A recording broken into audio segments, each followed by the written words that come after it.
Warga YouTube, jumpa lagi di channel YouTube. Di malam hari ini saya berkesempatan. Ini Anda sudah bisa lihat di layar.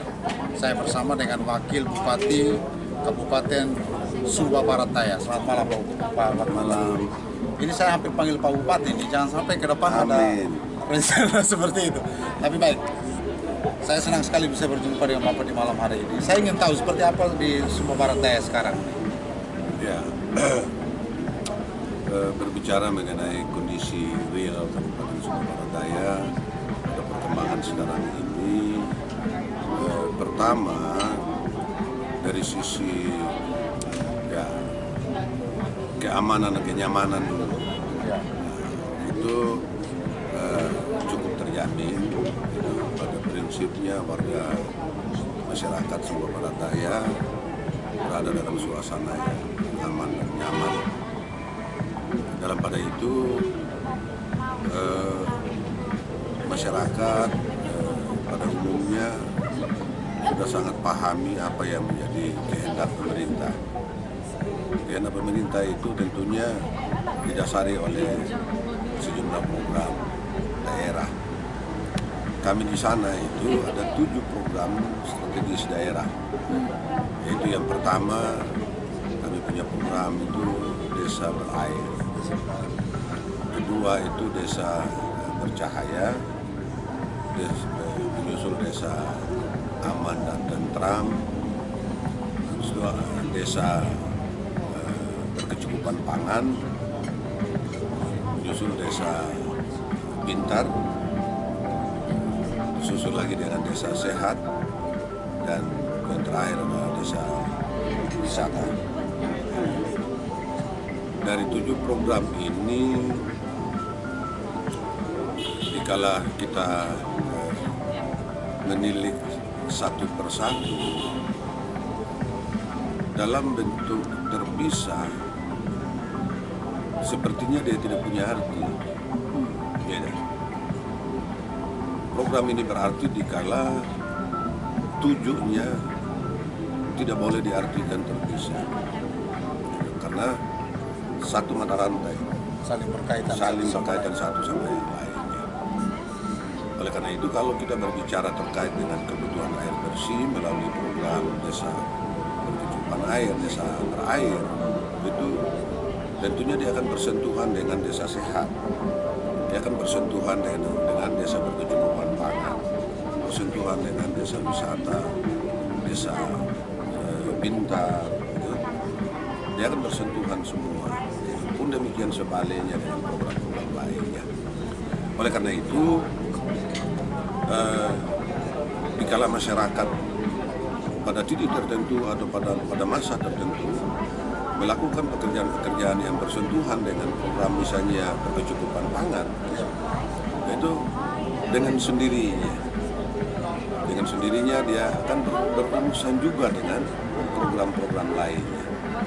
Dalam artian bahwa petani sekalipun dalam tataran buta huruf, tetapi profesi dia memang bertani, dia harus melakukan pekerjaan bertaninya secara cerdas. Gitu. Desa pintar mengendaki seperti itu, harus menangani segala sesuatunya itu dalam kondisi yang harus cerdas. Tidak boleh menanganinya secara semolong. Itu yang dikehendaki. Tidak muluk-muluk program-program yang kami angkat menjadi program strategis daerah. Demikian sebaliknya dari program-program lainnya. Semua berada dalam tataran seperti itu. Sangat tergantung dari keberadaan masyarakat secara keseluruhan untuk mau melakukannya. Semua stakeholders itu kami ajak untuk semua ikut berperan dalam keberadaannya masing-masing, dalam lingkupnya masing-masing. Semua kami ajak untuk berperan, melakukan segala sesuatunya di daerah sana, di daerah Sumba Barat Daya, harus dengan mendasari 7 program strategis tadi. Lalu berkembang dengan keberadaan yang kita semua tidak bisa hindari, dunia tidak bisa menghindarinya, yaitu pandemi COVID-19. Kami bersemangat begitu bahwa program kami salah satunya Desa Sehat akan menjadi jargon dalam hal kami menghadapi pandemi COVID-19. Karena tepat ya. Oleh karena itu kami di sana di satu sisi kami boleh merasakan kekuatan dalam artian fiskal daerah hanya oleh karena pandemi COVID-19 itu terjadi pemangkasan yang cukup signifikan gitu, tapi tidak berarti bahwa tatanan yang ada di daerah sana terganggu sampai pada terjadi kolaps, tidak, malah meyakinkan begitu. Nah, dengan kondisi sekarang ini bahwa pandemi sudah berada pada posisi transisi untuk bergeser ke endemik, tentunya yakin kami bahwa fiskal daerah akan kembali normal bahkan lebih. Nah, kalau dia sudah fiskal daerah ini sudah berada pada tataran normal, apalagi lebih, itu yakin kami bahwa lonjakan itu pasti terjadi dalam semua bidang. Pasti terjadi lonjakan. Nah, kalau begitu adalah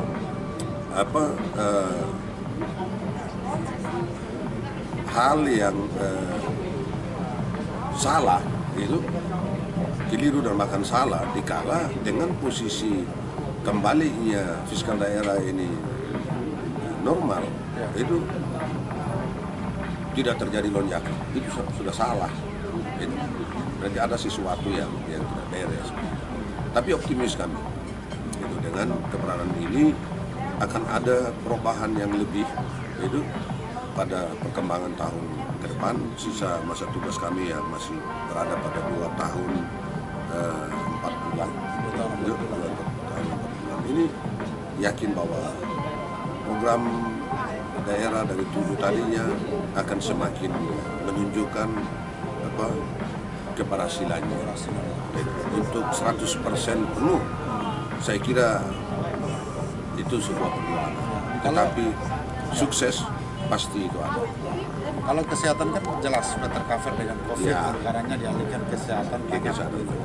Lalu dengan 6 program lainnya ini, apakah masih disisihkan sedikit-sedikit untuk tetap berjalan gitu? Sejauh ini? Dalam hal menghadapi situasi pandemi COVID-19, tentunya yang menjadi perhatian utama adalah keberadaan warga masyarakat.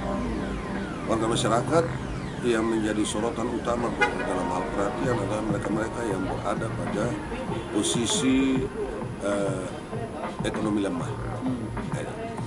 Di sana oleh pemerintah kan sudah sejumlah bantuan masuk untuk meringankan atau menyelamatkan mereka dari situasi yang darurat, terutama dalam hal mendapatkan sejumlah bantuan dari sisi pangan atau dari sisi pendidikan, ada. Itu oleh pemerintah tingkat atas. Oleh kami pemerintah daerah juga ada, misalnya di bidang pendidikan. 2 tahun terakhir kemarin ya, kami membantu keberadaan mahasiswa yang betul orang tuanya berada pada posisi ekonomi lemah. Itu kami bantu. Kami bantu 4 juta per anak. 2 tahun. Tahun ini tetap berjalan, tapi sudah dalam tataran dia menurun jumlahnya. Kalau tahun kemarin berapa banyak yang? Tahun kemarin itu saya tidak hafal persis jumlahnya, tapi jumlahnya di atas 1.000. Seribuan siswa yang berada dalam tataran tadi. Karena kami kan ada sejumlah syarat yang harus menjadi dasar dalam hal pelayanan, sampai pada surat keterangan dari desanya yang menyatakan bahwa betul orang tuanya dalam keadaan tidak mampu. Itu tuh ada sejumlah syarat. Tahun ini kami berada pada posisi 750 anak yang akan antara kami sisihkan dana sejumlah itu yang tetap ada. Jadi pun demikian dari sisi kesehatan itu ada perhatian khusus untuk mereka itu non biaya gratis atau gratis sifatnya dikala mereka membutuhkan pelayanan kesehatan. Dan bahkan kami gencar untuk bersama pemerintah provinsi dan pemerintah pusat dalam hal program KB, lalu disusul dengan situasi terakhir itu masalah stunting. Itu perhatian dari sisi kesehatan tadi ini kami betul-betul utama. Dari sisi program KB kami betul arahkan untuk mereka yang berkelayakan harus mengikutinya, bahkan pelayanan KB untuk tahun 2021 dan itu kami melebihi target yang diberikan oleh pemerintah provinsi dan pusat. Kami melebihinya di atas. Kami dinyatakan terkategori dari sisi perankingannya kami di urut teratas dari pelayanan itu. Karena tadinya program daerah itu ada, lalu dukungan dari pemerintah provinsi dan pemerintah pusat bagus jalannya, sehingga kami tidak terlalu merasa terbeban. Dengan itu mudah untuk kami melebihi target. Pak Wakil, perkembangan saat ini kan masyarakat mengharapkan sesuatu itu lebih dekat kepada masyarakat. Ya. Kalau di bidang kesehatan, apa yang mau ditawarkan untuk tahun mendatang dalam arti membangun puskesmas? Adakah seperti itu langkah model? Ya, kami di sana kalau dilihat dari penyebaran pelayanan kesehatan dari sisi fisik, itu puskesmas di sana jumlahnya ada 16, kecamatan di sana jumlahnya 11. Puskesmas pembantu itu ada 18. Itu dari fasilitas ini dikaitkan dengan pelayanan pada masyarakat itu sudah sangat mengimbangi pelayanan, sangat mengimbangi. Hanya saja kami di sana masih sangat terbatas dengan tenaga di bidang kesehatan dan di bidang pendidikan. Itu kekurangan guru tidak main-main, kekurangan tenaga medis juga tidak main-main. Sangat kami kekurangan itu. PR itu seperti apa? Ya? PR seperti itu seperti apa? Ya, sekarang dalam hal menambah jumlah tenaga medis atau tenaga pendidikan, itu guru, itu kan ada regulasinya. Regulasi ini datangnya dari pusat. Jadi, oleh kami tidak bisa berbuat banyak sepanjang regulasi itu menjadi rujukan. Contohnya, sekarang ini kan sudah ada penerapan bahwa tenaga kontrak itu batas akhir dan tenaga kontrak itu kan batas akhir 2023. Berarti kami di sana sudah mulainya dari tahun ini untuk sedikit menurun, sehingga sampai pada tahun depan itu tidak terlalu kami kesulitan. Kalau daerah lain masalah teknis selalu masalah, apakah di sana juga masalah gitu? Saya kira sama dengan daerah lain, pastilah begitu. Karena apa?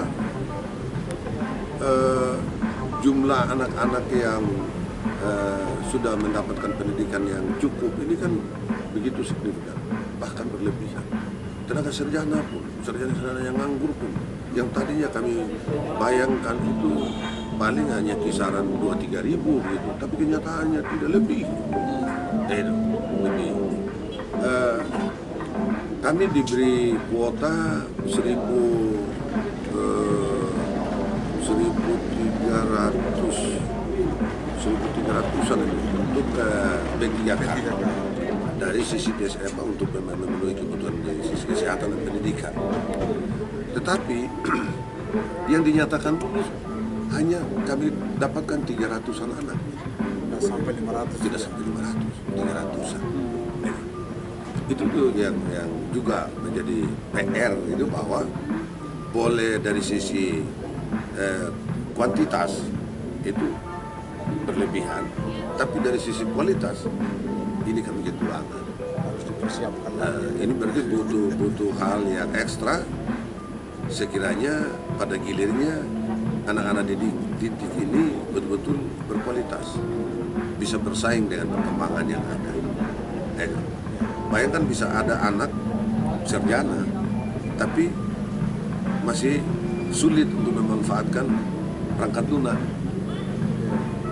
Karena seleksi sekarang ini langsung dengan perangkat lunak. Dan hasilnya langsung didapat, lulus apa tidak. Dan ini juga menjadi tantangan. Jadi keberadaan di sana tidak beda juga dengan keberadaan di daerah lain. Kami juga keliling. Saya sempat baru-baru meluangkan waktu dari NDK Nagekeo. Sepintas, sekilas saya amati keberadaan Nagekeo dan ibu kotanya, ya masih mending suku barat daya. Kalau hari ini Pak Wakil lihat sebenarnya setelah pandemi ini, apa yang diharapkan masyarakat dan akan dijawab oleh Pak Wakil? Ya, posisi warga masyarakat sekarang ini kalau dikaitkan dengan kehadiran pandemi COVID-19 ini yang sedang masih menjadi perjuangan kita untuk menghilangkan dari muka bumi, masyarakat sebenarnya kan begini. Masyarakat di Sumba Barat Daya itu mayoritas petani. Walau dia pegawai bertani, itu berada pada posisi itu dia kisaran 80-an% bertani. Saya pun bertani, Pak Bupati pun bertani. Dengan posisi ini, itu pandemi dikaitkan dengan keberadaan ekonomi masyarakat tidak terlalu terpengaruh. Yang berpengaruh besar itu masalah mental masyarakat, ketaatannya terhadap protokol kesehatan ininya yang masih kurang. Itu kalau masalah kebutuhan makan itu saya kira tidak terlalu merepotkan, karena tadi ya bertani. Baru-baru kami lakukan acara pelepasan jagung pipil curah 1.000 ton ke Surabaya. Itu baru-baru program Pemda, belum oleh pengusaha-pengusaha yang sedang juga di sana bina kelompok sampai pada ambil jagungnya. Nah, ada sejumlah pihak ketiga di sana, katanya dari Jakarta dan dari Bandung dan Surabaya. Untuk data sementara itu mereka berada pada posisi 2 hingga 3.000 ton juga. Berarti secara matematis itu jagung di Sumba Barat Daya kami nyatakan berhasil masa tanam kemarin, berhasil. Tidak akan mungkin dia panen 1 ton dia jual semua, tidak akan mungkin. Pasti ada yang dia sisihkan untuk kebutuhan makan minum, pasti.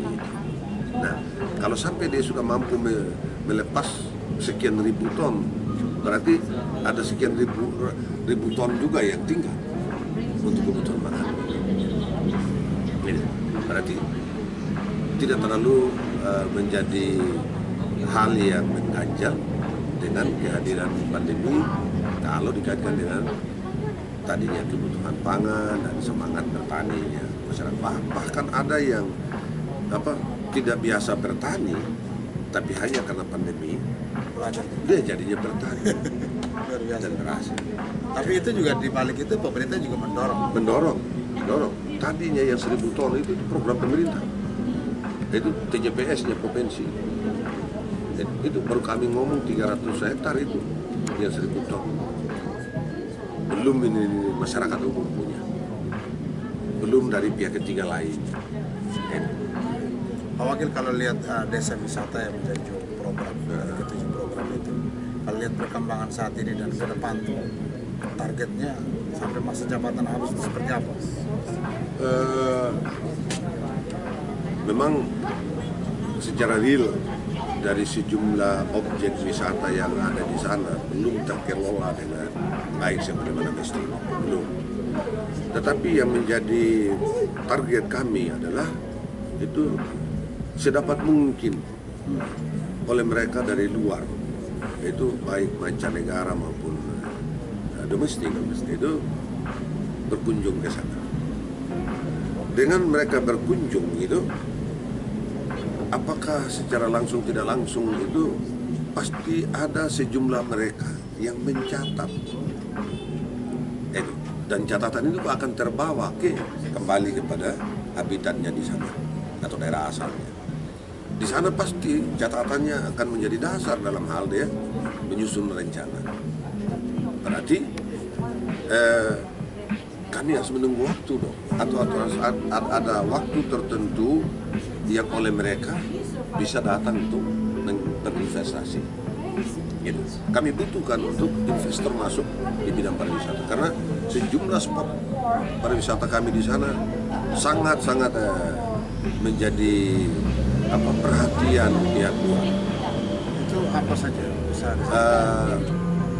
Bahari, lalu pantainya, lalu alamnya, itu budayanya, itu banyak di sana, sangat-sangat dimungkinkan. Bahkan pihak luar sudah begitu semangat memiliki sejumlah lahan. Saya bisa nyatakan bahwa sepanjang 92 km bibir pantai SPD itu kurang lebih 70 km-nya itu sudah dikuasai oleh pihak luar. Kurang lebih 70%-nya itu sudah dikuasai oleh pihak luar. Nah, ini yang kami dorong untuk 70% penguasaan mereka dari bibir pantai atau tanah-tanah sepanjang pantai tadinya itu supaya secepatnya ada action di situ untuk sesuai dengan perencanaannya. Apakah dia membangun hotel, apakah dia bangun objek wisata itu di situ, dapat wisata yang bagus, sangat terbantu. Sekarang sudah ada hotel yang terbangun di paling ujung baratnya Pulau Sumba, wilayah Sumatera Barat. Itu hotel yang anggaran tahap satunya itu 300-an miliar.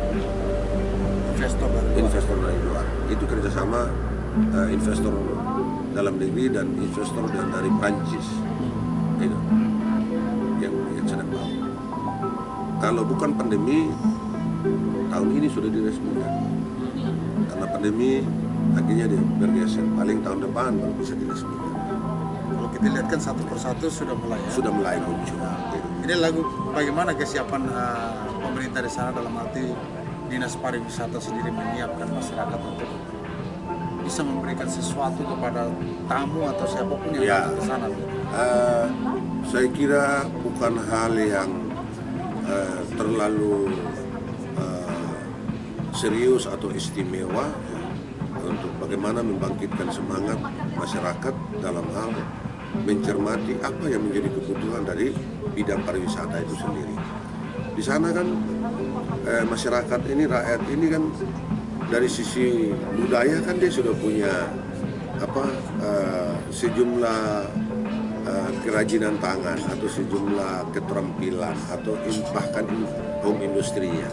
Misalnya tenun ikat itu sudah home industry. Upaya-upaya itu sedang kami semangati untuk, dan sampai pada sejumlah manik-manik itu untuk menjadi istilahnya cindera mata. Itu sudah menjadi semangatnya warga masyarakat. Oleh pemerintah daerah melalui Dinas Pariwisata hanya berusaha untuk pertama terkait dengan regulasi. apakah dalam bentuk perda atau perdes, itu sangat tergantung dari situasi dan kondisi yang dimungkinkan untuk itu. Itu yang berkaitan. Lalu berikutnya oleh Dinas Pariwisata mempersiapkan sejumlah program yang sifatnya pemberdayaan. Apakah mendidik mereka untuk memahami apa keperluan daripada pariwisata itu sendiri. Bahkan menukik pada mendidik mereka untuk mendalami salah satu bidang usaha, misalnya perhotelan. Kami di sana punya sekolah perhotelan, punya sekolah perhotelan. Itu investor yang datangnya dari Amerika. Itu di sana sudah bahkan memiliki lahan yang cukup. Dia mendidik anak-anak itu sudah bekerja sama dengan saya tidak persis itu ya sampai pada di luar negeri. Jadi anak-anak hasil didikan di situ itu kirimnya keluar gitu. Dan sukses. Malah rebutan, malah mereka kekurangan stok gitu. Di Surabaya, di Jakarta, bahkan di Inggris itu dikirim ke sana. Anak-anak Sumba sendiri. Gitu. Memang bukan hanya anak Sumba Barat Daya, tapi dari Sumba. Ada yang dari Sumba Barat, Sumba Tengah, Sumba Timur. Pak Wakil, kalau kita lihat ini kan seperti Pak Wakil sampaikan sisa 2 tahun 4 bulan lagi. Ya, bagaimana Pak Wakil melihat bahwa ada respon baik dari masyarakat selama tadi ya, untuk kata respon masyarakat terhadap keberadaan kami sebagai pimpinan daerah itu sangat relatif,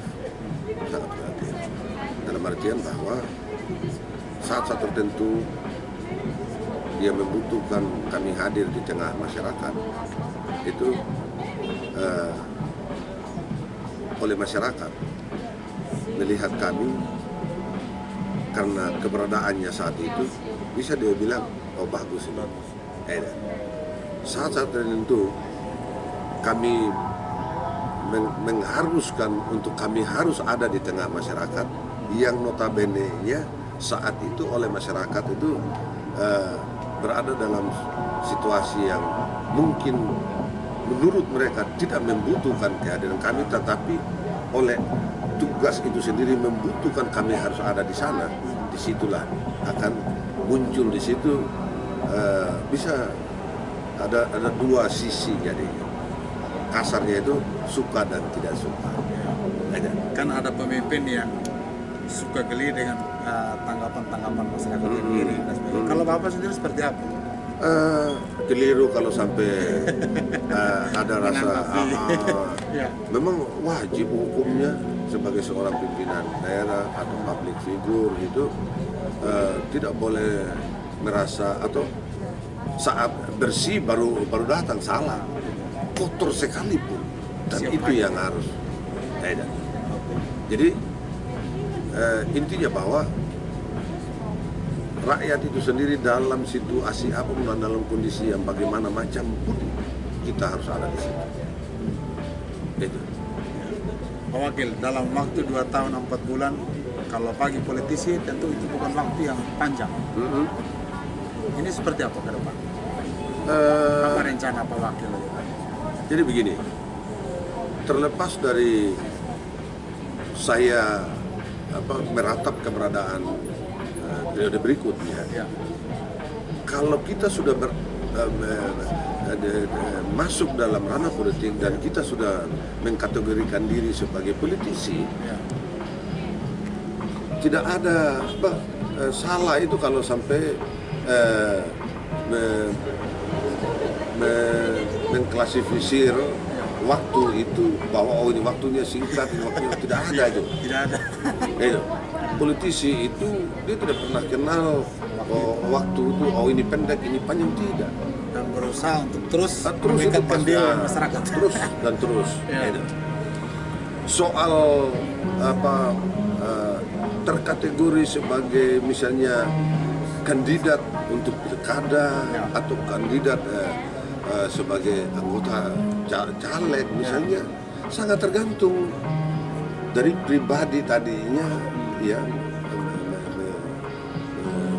selalu berusaha untuk mengikuti perkembangan. Kalau kita lihat sekarang kan banyak calon juga yang ingin maju di daerah Sumba Barat Daya. Ini Wajar. Ya. Kalau tidak ada yang menyatakan dirinya untuk maju, berarti bukan pertandingan lagi. Sekarang pertanyaan pemungkas nih, Bapak maju sendiri jadi nomor 1 atau tetap? Secara pribadi, Ya. saya harus nyatakan siap. Ya politisi harus gitu. Nah, untuk mekanisme prosedur dan sebagainya untuk menuju pada hal itu, tidak hanya saya saja yang menentukan, banyak pihak, partai pun ikut. Tapi kalau perintah partai pasti ya? Ya, kalau kita sebagai orang partai Wajib. Wajib hukum. Kalau sudah diperintah oleh partai, wajib hukumnya. Kita harus lakukan itu. Kalau lihat kedekatan Bapak dengan sejumlah partai yang ada di sana, seperti apa? Kalau Komunikasi saya, dan sebagainya. kalau saya, semua partai itu welcome saja. Salah satunya yang bakal akan menjadi kandidat ke depannya, Pak Markus Karotana. Beliau adalah ketua Partai Nasdem. Betul. Tapi tidak bisa beliau terus mengklaim bahwa itu partainya. Karena di atas langit masih ada langit. Ya, gitu. Ya. Jadi saya welcome saja kalau saya mau say hello dengan Partai Nasdem. Welcome saja. Gitu. Sangat tergantung, nanti kan ada ketentuan yang mengaturnya. Jadi ini ada sinyal yang dibuang. Bagaimana gitu? Oke. Saya Golkar. Iya, siap. Gitu. Tidak akan mungkin saya terus ekor mata begitu atau anggap sepele dengan partai-partai lainnya. Salah itu. Semua ini partai punya tujuan yang sama. Bagaimana ini negara ini dia nyaman, dia tenang, dan itu wajib hukumnya. Sejumlah partai di Republik ini harus bekerja sama membangun daerah negara ini. Lalu terus kita yang lainnya mengklasifikasi ini, ini suka tidak suka, sudah salah itu. Gitu. Oke, warga YouTube kita sudah berbincang banyak dengan beliau. Tapi di akhir ini apa yang ingin Bapak sampaikan untuk warga di Sumba Barat Daya? Silakan. Ya, harapan saya untuk keberadaan masyarakat di Sumba Barat Daya itu pertama, dikala masuk ke ranah politik itu masyarakat tidak boleh terpengaruh dengan situasi dan kondisi. Masyarakat tetap berpegang pada keberadaannya bahwa rakyat ini, masyarakat ini dia yang berdaulat. Kedaulatan ini penuh ada di tangan rakyat. Itu harus dipahami. Kalau rakyat memahami bahwa rakyat ini adalah pemegang kedaulatan tertinggi di negeri ini, berarti rakyat tidak akan semudah itu terpengaruh. Satu. Kedua, dengan keberadaannya dalam hal berdaulat itu, rakyat akan mampu memilah itu. Misalnya kalau partai mana yang betul sejalan dengan keberadaannya sebagai pemegang kedaulatan, dia pasti akan mengarahkan perhatiannya di situ. Lalu yang berkaitan dengan kader atau kandidat juga hal yang sama. Rakyat pasti akan menyesuaikan dengan apa yang dirasakannya atau apa yang dibutuhkannya. Ya, rakyat pasti akan mulai memilah keberadaan kader-kader. Oh, kader ini tipenya ini, kader ini kemampuannya begini, kader ini begini. Saat itulah rakyat akan menentukan sikap demi kebutuhannya didasari dari kedaulatannya tadi. Kita tidak bisa memaksa rakyat masyarakat di luar dari apa yang menjadi keinginan kita. Itu dari sisi politik. Lalu dari sisi lainnya, dari bidang misalnya dari sisi bidang ekonomi, kerakyatan, bidang pendidikan, itu harapan kami dengan perkembangan kemajuan yang ada sekarang ini, rakyat atau masyarakat ini harus pandai-pandai memanage itu situasi dan kondisi rumah tangganya, sehingga apapun yang ia rencanakan atau apapun yang ia kehendaki harus disesuaikan dengan kemampuan dasar realnya yang ada. Itu harapan kami. Kalau dia sudah mampu mengelola secara baik kekuatan realnya yang ada, yakin bahwa dia tidak akan berkekurangan. Itu harapan. Kira-kira demikian. Baik. Terima kasih warga YouTube. Kita sudah dengarkan apa yang disampaikan oleh beliau kaitan dengan program yang sudah berjalan dan juga apa yang akan dilakukan setelah pandemi ini untuk masyarakat di Sumba Barat Daya. Kita berharap bahwa dengan konten ini teman-teman di Sumba Barat Daya juga bisa tahu lebih jelasnya seperti apa. Tadi beliau juga sampaikan bahwa beliau siap maju untuk 2024. Jadi saya harap Anda di sana juga bisa memberikan dukungan sepenuhnya untuk beliau untuk nanti di 2024. Ke warga YouTube, sampai jumpa. Terima kasih Pak Wakil sudah bersama Terima kasih. kita di malam hari ini. Sampai jumpa.